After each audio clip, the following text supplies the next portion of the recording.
நாம பாக்குற இந்த உலகம் நிஜமாவே அப்படிதான் இருக்கா இல்ல நம்ம மனசு தான் அதை அப்படி உருவாக்குதா? ஸ்ரீமத் சுவாமி சித்பவானந்தருடைய இந்த ஒரு ஆழமான கேள்விதான் இன்னைக்கு நாம பார்க்க போற இந்த தெய்வீக திரட்டோட அடித்தளம். வாங்க இதை இன்னும் ஆழமா அலசி பார்க்கலாம். இந்த கேள்விய ஒரு நிமிஷம் யோசிச்சு பாருங்களேன். நம்ம பாக்குறது, கேட்கறது, உணர்றது இதெல்லாம் உண்மையோட முழு வடிவமா? இல்ல நம்ம புலன்கள் நமக்கே ஒரு கதைய சொல்றதா? இந்த சந்தேகம்தான் நம்மளோட இன்னைய பயணத்துக்கான தொடக்க புள்ளி. இதுக்கான பதில தேடும்போது நாம ஒரு விஷயத்த முதல்ல புரிஞ்சுக்கணும். உண்மையான பார்வைங்கிறது வெறும் கண்ணுல இருந்து வரதில்ல, அது உள்ள இருந்து வருது. இத புலன்களையும் தாண்டி நமக்கு வழிகாட்டுகிற ஒரு உள் திசைக்காட்டி மாதிரின்னு சொல்லலாம். இங்கதாங்க விஷயத்தோட ஆணி வேறே இருக்கு.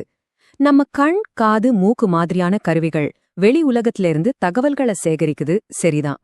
ஆனா அந்த தகவலுக்கு அர்த்தம் கொடுக்கறது எது? அது நம்மளோட மனப்பான்மை. அதனால வெறும் புலன்களால உணர்றது வேற, சரியான பார்வையோட உண்மைய பார்க்கறதுங்கிறது முற்றிலும் வேற விஷயம்.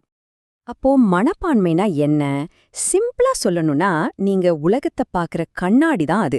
உங்களோட இயல்பான குணம், உங்க மன இலை, இதுதான் நீங்க பார்க்கற ஒவ்வொன்னுக்கும் ஒரு கலரை கொடுக்குது. நம்ம மனப்பான்மை சரியில்லைனா நம்ம புலன்கள் எவ்ளோ பெரிய பொறிகள மாறும் தெரியுமா?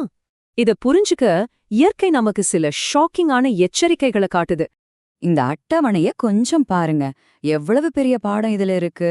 ஒரே ஒரு புலன் மேல இருக்கிற ஆசை ஒவ்வொரு உயிரினத்தையும் எப்படி அதோட அழிவுக்கே கூட்டிட்டு போகுதுன்னு பாருங்க. மீன் சுவைக்கு அடிமையாகி தூண்டில்ல மாட்டிக்குது. விட்டல் பூச்சி அந்த வெளிச்சத்தோட அழகுல மயங்கி நெருப்புல போய் விழுது. மான் இனிய இசைக்கு மயங்கி வலையில சிக்குது. ஒவ்வொன்னும் ஒரே ஒரு புலனால விழுந்து போகுது.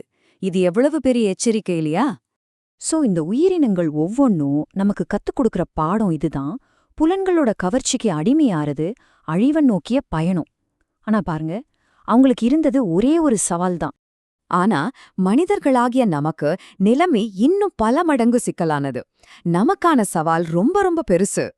5. இந்த நம்பர் தான் நமக்கும் அந்த விலங்குகளுக்கும் நடுவுல இருக்கிற மிகப்பெரிய ஆபத்தான வித்தியாசம். யோசிச்சு பாருங்க, அதுங்க ஒரு புலனால வீழ்ந்துச்சு, ஆனா நாமோ 5 புலன்களோட தாக்குதலுக்கும் ஒரே நேரத்துல ஆளாகிறோம். அப்போ நாம என்ன பண்றது? ஒரே ஒரு புலனோட கவர்ச்சி ஒரு உயிரையே பறிக்கும்னா 5 புலன்களும் நம்ம ஒவ்வொரு பக்கமா இழுக்கும்போது நீங்க எப்படி பேலன்ஸா நிப்பீங்க? இது நம்ம ஒவ்வொருத்தரும் நம்மகிட்டயே கேட்டுக்க வேண்டிய ஒரு முக்கியமான கேள்வி. நல்ல வேளையா இந்த சவால ஜெயிக்க ஒரு வழி இருக்கு. அந்த வழியதான் சுவாமி சித்பவானந்தர் தெய்வீக மனப்பான்மைன்னு சொல்றாரு. இதுதான் சரியான வெளிமுகனின் பாதை. அப்போ யாருங்க இந்த சரியான வெளிமுகன்? அவர் புலன்களை அடக்குறவரோ இல்ல வேண்டான்னு ஒதுக்குறவரோ கிடையாது. அதுக்கு பதிலா அவர் தன்னோட புலன்களை சரியான வழியில பயன்படுத்தி அத ஒரு உயர்வான நிலைக்கு கொண்டு போறாரு.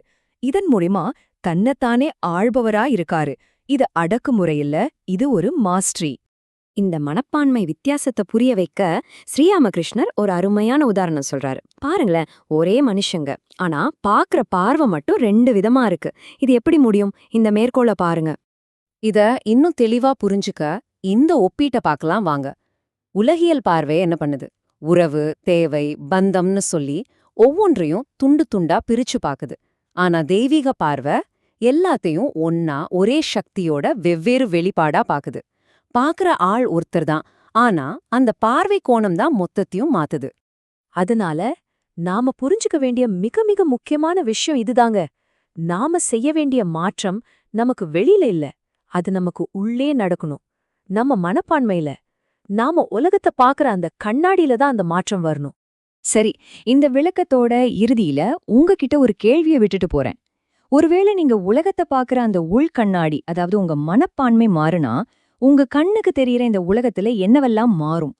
எதுவெல்லாம் உங்களுக்கு புதுசா தெரியும்? கொஞ்சம் யோசிச்சு பாருங்க.